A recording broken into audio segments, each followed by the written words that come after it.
I was never one of those kids who wrote journals, who wrote poetry. There were a lot of them around me, and I always admired the people that could come up with stories. I mean, to me, that was just magical. How do you do that? Drawing, too, the same way. I didn't understand how that happened.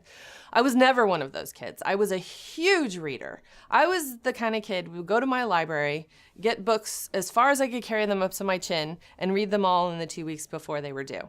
And I would do that over and over again. And our library was very small where I grew up. And so I would read things over. I would go through their collection, and then I would just start over again, and I would read books over and over again. And I did a lot of jobs out of college. I never intended to be a writer.